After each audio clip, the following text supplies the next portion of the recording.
Mark 18, a short, violent love letter for close quarters combat, adopted by Navy SEALs, Special Forces, and that one guy who almost joined was this close before he hurt his knee. Today, we're going to be looking at my Mark 18, Daniel Defense 10-3 upper on an Aero Precision lower, Holosun laser aiming system, and a light that you could probably guide ambulance with. Can't forget the optic that costs more than your first car, and altogether, personality crisis. But the real question that we have today is, does this make me better at Armorer Forger? Spoilers, definitely does not.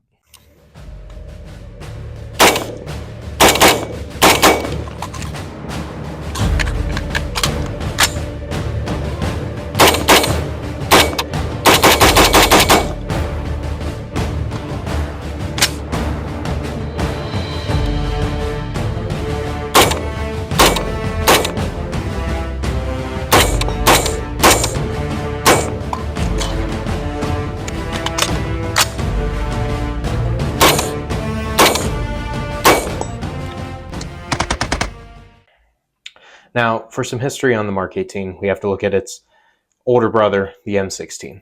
The M16, it was long, majestic, very good at poking around corners if you're fighting in, let's say, the 18th century. But in the global war on terror, long barrels were out and kicking in doors were in. Enter the Mark 18, basically an M4 that got shoved in the dryer and came out angry. The Mark 18 traces its lineage back to the Close Quarters Battle Receival Program, or the CQBR, started in the late 1990s by the Navy. Operators wanted something shorter than the M4's 14 5-inch barrel because kicking down doors in cramped places like ships, oil platforms, or poorly designed McDonald's play areas required something handier. So, Crane Naval Surface Warfare Center took the M4, chopped it down to a 10-3-inch barrel, slapped a brand new gas system on it. The idea was to make the weapon optimized for CQB while still firing the 5.56. What they really created was a flamethrower that occasionally doubles as a rifle. By the early 2000s, the build became the Mark 18 Mod 0, often seen with Knights Armament rails. Later, the Mark 18 Mod 1 came along with the Daniel Defense RIS-2 rail, which, fun fact, was adopted because SOCOM needed rails that could survive being launched into low orbit, or maybe just to hold a PEC-15 without wobbling.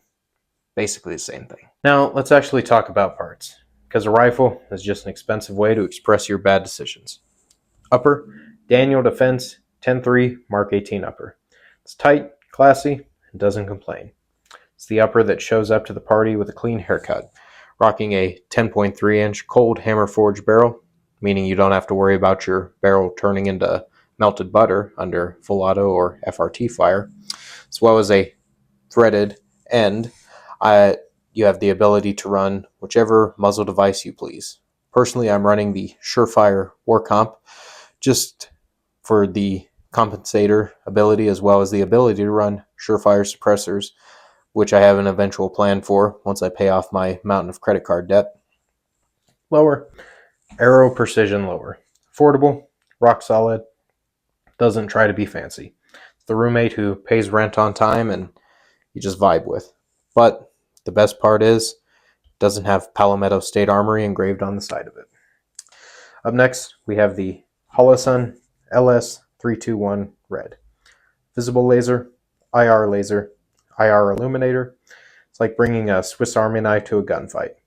Except one blade is a beam that makes raccoons pause mid-act. Best part about this is the visible and the IR laser are co-witnessed with each other, so you don't have to sight in this laser under nods. You're able to sight in just lower light environments. Now, you might think to yourself, why the red when green is based? Well, this was on sale, and I figured that was the best option to go with at the time. Light, Streamlight Pro Tac with a pressure pad, bright enough to cause introspective questions about your life choices if you accidentally blind yourself while LARPing with your night vision in the garage at 2 a.m. Coup de grace, the EOTech EXPS 3-2, the Ferrari of holographic sights, the gold standard for running an optic under night vision. Now, you might wonder why I chose the 10-2 for a 10-3 upper? Well, the simple answer is it was also on sale. Running it on a Unity riser system as well as a flipped center with a Holosun HM3X, you've got more versatility than a couch with storage. Sling, a good single point sling. Personally, I prefer single point, but this one is one that has the ability to go from single point to 2-point, because nothing says I know what I'm doing like actually securing it to your body before you triumphantly clear your kitchen. The riser and magnifier combo gives you exactly 2 moods. I will dominate this hallway, and I will attempt to identify that suspiciously crunching noise in the bushes. And yes, I look at these components like a relationship criteria: compatibility, reliability, and a willingness to show up in public. And that's why I love this build. But how does it run? Short barrels, they exaggerate every quirk. Gas gets spicier, muzzle flash becomes social commentary, and suppressed it turns into a polite cough. But Daniel Defense tunes the chaos better than some. With decent ammo and the right buffer, it cycles like a compact coffee machine. Loud, dependable, and oddly satisfying. Recoil is snappy but manageable. Short package points fast, you pick the target, and the rifle obliges. It won't turn mediocre marksmanship into competency, but it'll make you feel like you could be competent if you wanted to. Cheek weld is weirdly nice with the riser. Balance, up front, this gun wants to be led, like a stubborn Labrador. Trigger, it all depends on what you choose. Do yourself a favor and spend an hour with it before telling everyone how light it feels. Also, don't be that guy who brags about a trigger without describing his maintenance schedule. Nobody trusts a hot take with a dirty bolt. Accessories, where the wallet goes to die. Here are some that actually matter. A suppressor reduces blast, saves your hearing, and makes you feel a little mysterious. Backup irons, because technology is known to have the comedic timing of a toddler. And a proper mount and magnifier system. Without it, you're 3 times going to flirt on the edge of usefulness and then ghost you. Can't forget a decent sling and a chest of ammo, because at some point you're going to want to move without your rifle performing an interpretive dance. Also, have tools. Torque wrench, wrenches. It's not for assembling IKEA furniture, it's for your rifle. If something's loose, your rifle's going to let you know in the worst possible way.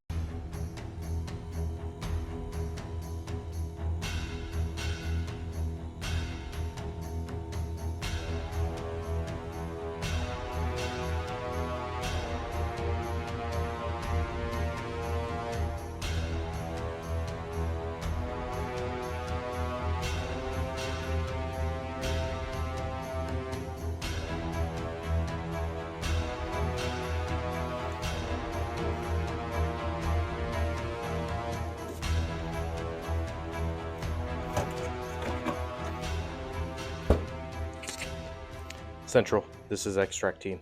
White Monster is secure. We'll be heading to Rendezvous Point now. Now, if you want this thing to be reliable, you gotta clean it occasionally. I know. Shocking concept. Weapon maintenance makes guns run better. Weird. Oil the right bits, check the gas key torque, but don't use weapon maintenance as an excuse to get out of your regular adulting activities and responsibilities. Maintenance is kind of like flossing.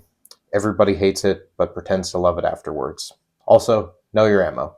It'll run cheap stuff, but premium match grade will give you confidence and help you lie convincingly to yourself that you can hit far out shapes. Also, if your rifle starts making new noises, take it apart, try and find the issue before it turns into a bigger one. If you don't know what you're doing, maybe take it to a friend who preferably sleeps less and has a lot more lights so they can see what's going on inside. But take care of your tools and they'll take care of you. At its core, the Mark 18 is more than just parts. It's 2 decades of lessons, compromises, and aesthetic choices. It's about wanting something compact but still behaves like an honest rifle. In the end, would I recommend this build? Absolutely. If you like the idea of compact compatibility, operator fashion, and knowing people with a loud bang, Mark 18 is for you.